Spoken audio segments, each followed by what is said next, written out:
Okay, here we go. Why is there a gap between the people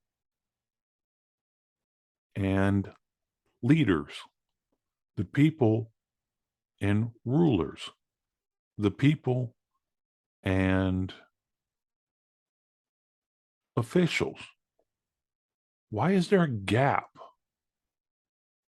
In other words, why are you never hear Mitch McConnell talk about, well, this is important to me.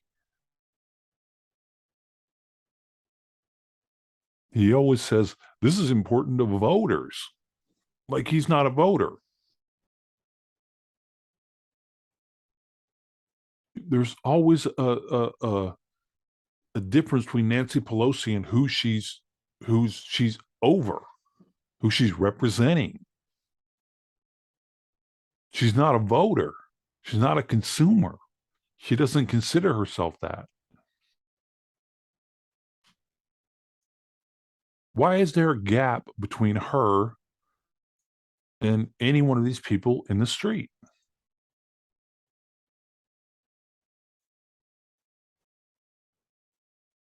These are people marching in the street,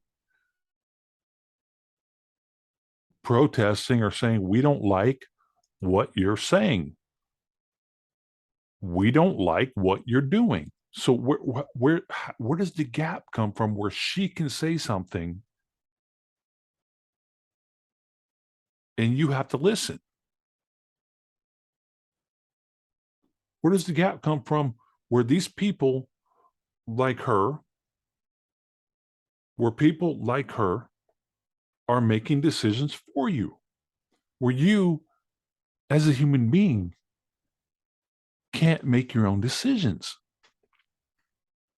Think about how many decisions you actually make. And you'll find out it's relatively few. How do you decide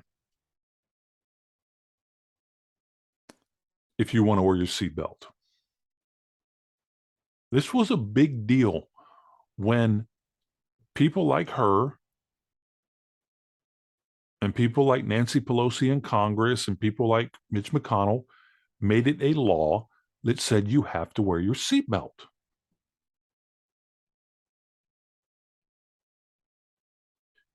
It wasn't that people didn't acknowledge that it was safe. A lot of the argument against it was, I should be deciding if I want to reach over and put my seatbelt on in my car.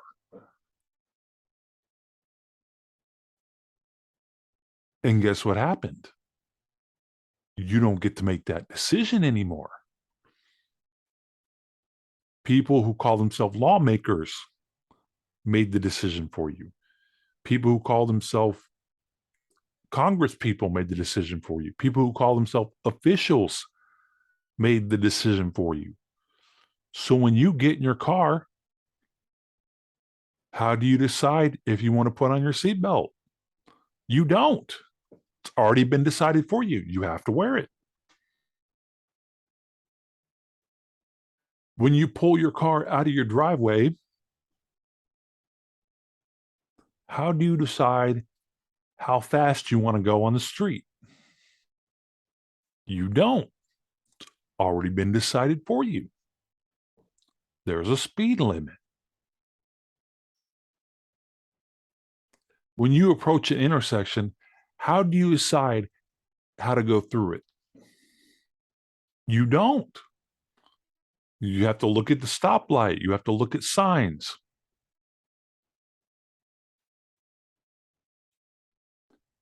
Let's say it's 4 a.m.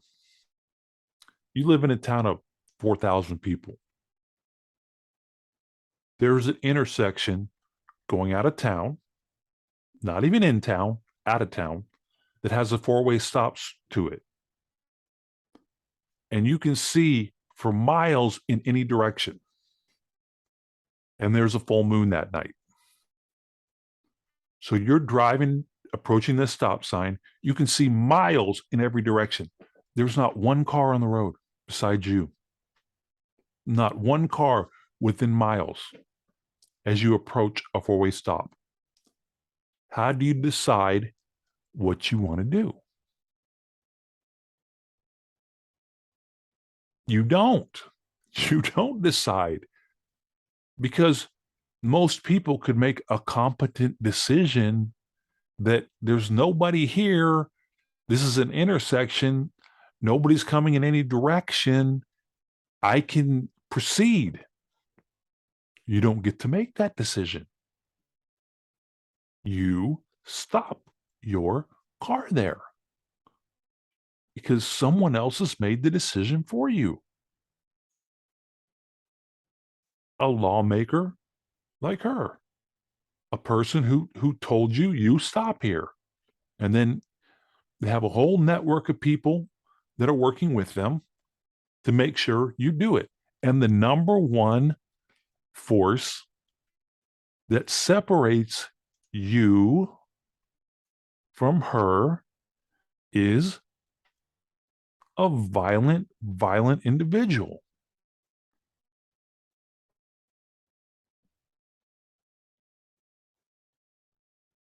That's the main force. That's the main thing that separates you from almost any one of these lawmakers, almost any one of these congresspeople, almost any one of these senators, is most people aren't violent. And they are. Those people are violent. And when you don't do what she says, when you don't do what her people below her say or people around her say, you get violenced. It's that simple. That's you right there. That's you. Notice you're handcuffed. You're probably shackled. You're being carried against your will where you may not want to go.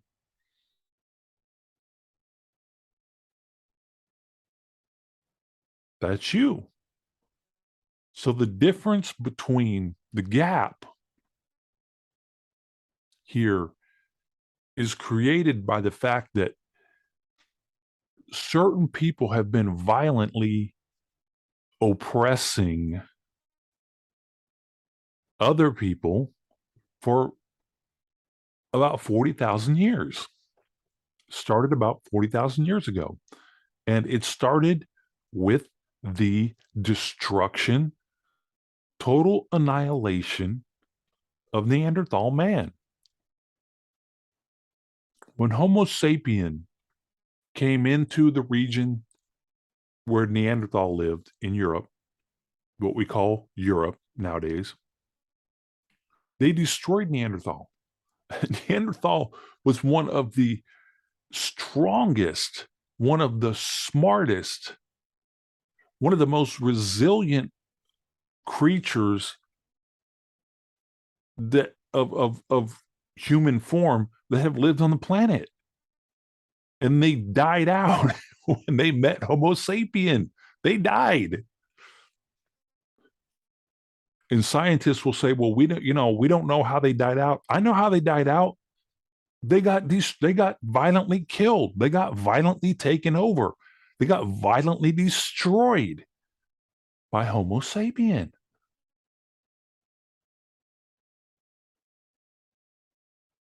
And then Homo sapien just went on from there to form certain secret cults, certain secret groups that met in secret, that kept secrets, that wouldn't allow other people to know what they were doing, didn't allow other people to know where they were going, didn't allow other people to know what their operation mode was. And then if they did find out, they just got violenced. They got wiped out like Neanderthal.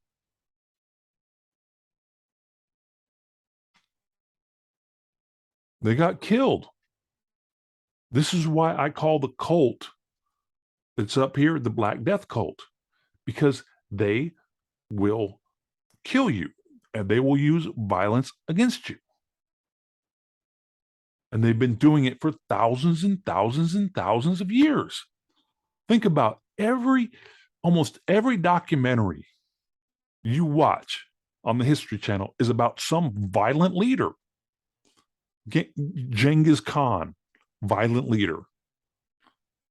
Attila the Hun, violent leader. George Bush Jr., violent leader. Woodrow Wilson, violent leader. Harry Truman, violent leader. Samurai warriors in Japan, violent individuals. The Huns, violent individuals. Augustus Caesar, violent individual. What was the guy's name that supposedly played the violin while Rome was burning? Violent individual. Caligula, violent individual. You know, almost everything you watch in a movie is based on violence. I mean, I'm going to say 75% of movies have violence or destruction in them. And that's probably an underestimation. They all have think about it. The Sopranos, a whole show about violence. What's this show on HBO right now? Something Dragons. Violence. Violent show. Based on Game of Thrones. Violent show. And so the gap that you're witnessing here is because these people up here that are in the cult, in the Black Death cult, are willing to violence you. This woman right here, although she pretends, and this is what's so horrible about it, is they pretend, I want the best for you. I want New Zealand to do great. I want New Zealand to be fantastic. I want New Zealand to be the best country in the world. And one would assume that part of that is you not being in handcuffs. You would assume, hey, I want that too. Why am I in handcuffs?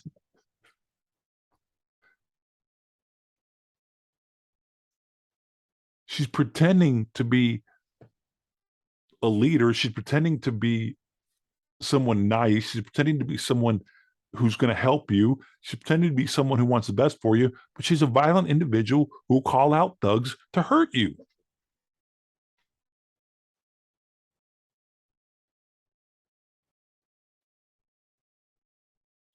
This is like when the Anthony Fauci guy was on news and he's saying, let me get this straight. I didn't close down any schools.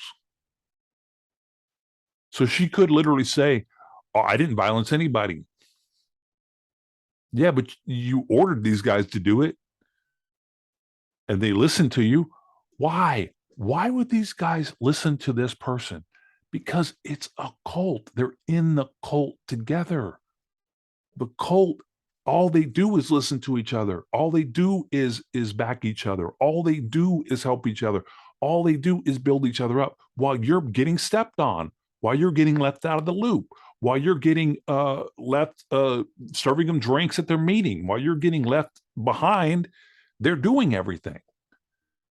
And why are they doing everything? Because they're willing to violence you. So when you go, I really don't agree with you taking my money. Really don't agree with that. We don't care. We in the cult, we don't care if you agree or disagree with us taking your money. We're taking it.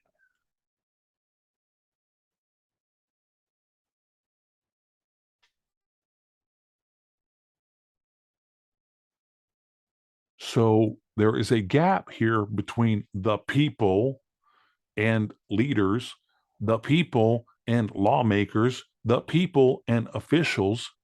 And that gap is created by the willingness to violence, the willingness to violence you.